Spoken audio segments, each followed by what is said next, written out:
오늘 저는 누가복음 12장 35절부터 40절의 말씀을 가지고 다가올 3차 심판을 대비하라는 제목으로 말씀을 드리고자 합니다. 첫째가 하나님의 1차 심판을 교훈 삼으라는 것입니다. 하나님의 1차 심판은 노아 심판입니다. 그리고 심판의 도구는 홍수입니다. 그래서 하나님의 심판으로 노아의 8 식구의 온 인류는 전부 죽임을 당한 것입니다. 하나님은 왜 온 인류를 심판하셔야만 했을까요? 그것에 대해 예수님은 먹고 마시는 세상이었다는 것입니다. 그러니까 이 당시 사람들이 사는 목적과 사는 이유가 돈이었습니다. 돈이 되는 것이라면 별의별 죄를 다 저지른 것입니다. 두 번째는 시집가고 장가가고라고 했습니다. 이것은 이 당시에 사람들이 성적으로 타락하여 음란하고 짐승같이 살아가는 세상이 되었다는 말입니다.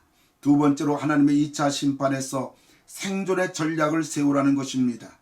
그런데 이번에 수천 년 만에 하나님이 전 세계적인 2차 심판이 이 지구상에 온 것입니다. 심판의 도구는 코로나라는 전염병입니다. 하나님의 2차 심판인 코로나 심판은 하나님의 교회와 하나님의 백성들을 타겟으로 임한 심판입니다. 교회와 성도들에게 하나님께로 돌아오라는 심판입니다. 세 번째로 하나님의 3차 심판을 대비하라는 것입니다. 하나님의 3차 심판은 하나님을 대적하던 불신자들을 향한 하나님의 진노의 심판입니다.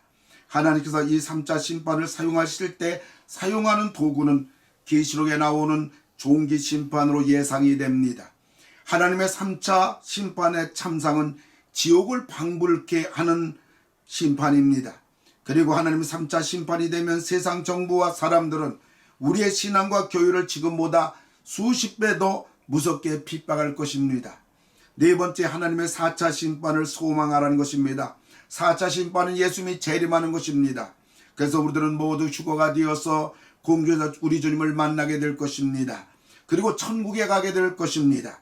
하나님의 2차 심판, 이 코로나 심판을 통하여 우리가 어떻게 3차 심판을 대비할 수가 있을까요? 첫째로 돈과 쾌락을 경계해야 하는 것입니다. 그리고 두 번째로는 세속화를 경계해야 하는 것입니다. 그리고 세 번째는 하나님께로 돌아가야 하는 것입니다. 첫사랑, 첫 신앙을 회복해야 되는 것입니다. 그렇게 주님을 사랑하고 교회를 사랑하고 주일에 헌신하며 예배와 기도에 힘을 썼던 자리로 돌아가야 한다는 말입니다. 하나님의 제2의 심판인 코로나 심판 앞에 지난 1년 동안 수많은 교회가 예배당 문을 닫고 예배를 포기했지만 우리에게는 한 번도 예배당 문을 닫은 적도 예배를 중단한 적도 없습니다. 결과는 무엇입니까? 똑같은 것입니다. 아무 이상이 없는 것입니다. 그러니까 우리 신앙만 고스란히 손해를 본 것입니다. 우리가 하나님의 축복만 고스란히 도둑맞은 것입니다. 원하기는 2차 심판도 신앙으로 멋지게 이기시고 다가올 3차 심판도 대비하시는 여러분들 모두 되기를 주님의 이름으로 축원을 드립니다. 할렐루야, 아멘.